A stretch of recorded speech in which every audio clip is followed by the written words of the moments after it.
Collapse does not begin with panic. It does not begin with riots, empty shelves, or market crashes. Collapse begins quietly. So quietly that most people live inside it for years, without realizing anything has changed. History teaches us to look for dramatic endings. Burning cities, falling statues, currency hyperinflation. But those are not beginnings. Those are symptoms. The real collapse happens earlier, when systems still function, but no longer make sense. When institutions still exist, but no longer command belief. When stability becomes a performance, not a reality. This video is not about the moment everything breaks. It is about the long phase before that moment, the phase almost everyone misunderstands. Because by the time a crisis is visible, collapse has already happened. We are conditioned to believe that collapse is sudden. A single event, a single year, a single catastrophe. But history does not work that way. The Roman Empire did not collapse in a year. It decayed for centuries. The British Empire did not collapse with a single war. It slowly lost coherence, legitimacy, and purpose. The Soviet Union did not collapse when the flag came down. It collapsed years earlier, when belief evaporated. The final moment only confirms what has already happened. Collapse is not a failure of infrastructure. It is a failure of meaning. When people stop believing that the system represents them, when rules feel arbitrary, when outcomes feel disconnected from effort, the system may continue to operate, but it no longer commands loyalty. And that is the true beginning. Every large system enters a phase we could call the illusion of continuity. On the surface, government offices remain open, markets still trade, elections still occur, money still circulates. Everything looks normal. But underneath, something critical has changed. The system no longer explains itself. Policies multiply, but clarity disappears. Rules expand, but legitimacy shrinks. Authority remains, but trust erodes. People follow the system not because they believe in it, but because there is no alternative. This is not stability. This is inertia. And inertia can last a very long time. Healthy systems rely on belief. Not blind belief, but shared assumptions. That effort leads to reward, that rules apply equally, that institutions correct themselves. Collapse begins when those assumptions quietly dissolve. At first, people adapt. They stop expecting fairness. They stop planning long-term. They stop trusting official explanations. Instead, they rely on personal networks, informal rules, short-term strategies. The system still exists, but it no longer organizes life. It merely occupies space. This is the moment most historians miss, because nothing dramatic happens.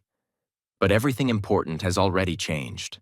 Collapse announces itself, not with noise, but with patterns.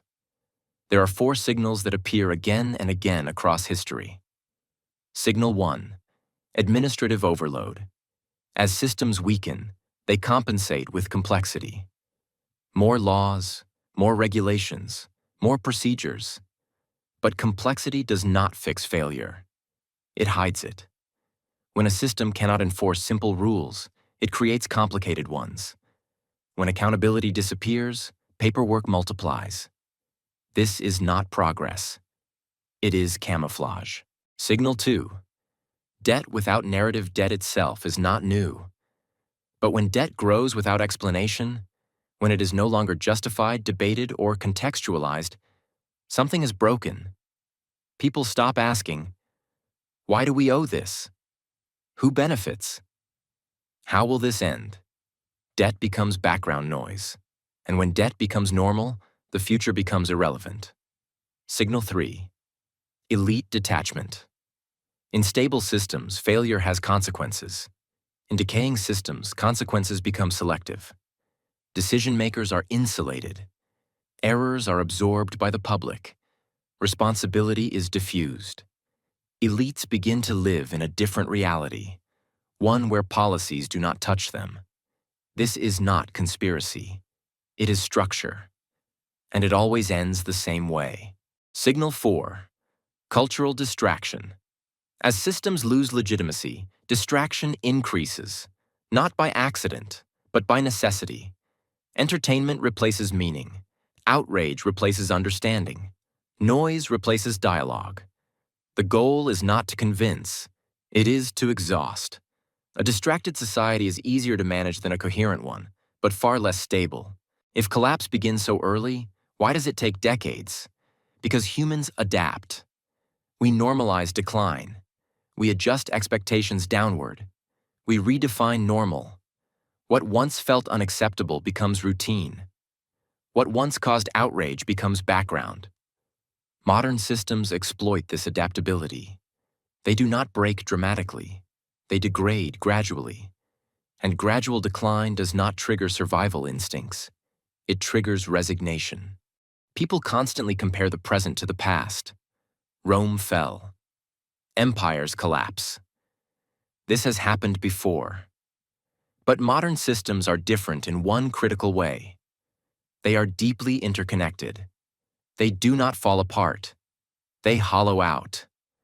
They continue functioning just enough to avoid collapse, but not enough to provide meaning. This is why collapse today feels confusing rather than catastrophic. When crisis finally arrives, people say, "This came out of nowhere." It didn't. The crisis is not the collapse. It is the exposure. It reveals what belief had already abandoned. By the time people panic, the system has already lost. This is not a call to panic, and it is not a prediction of dates or disasters. It is a warning about misinterpretation. You do not need to predict collapse. You need to recognize decay. Because collapse is not an event you prepare for once. It is a condition you adapt to continuously. History does not belong to those who predict the end. It belongs to those who understand the process. And the process always begins long before the crisis. Collapse does not start when the system breaks. It starts when belief becomes optional. And by the time everyone notices, it is already over.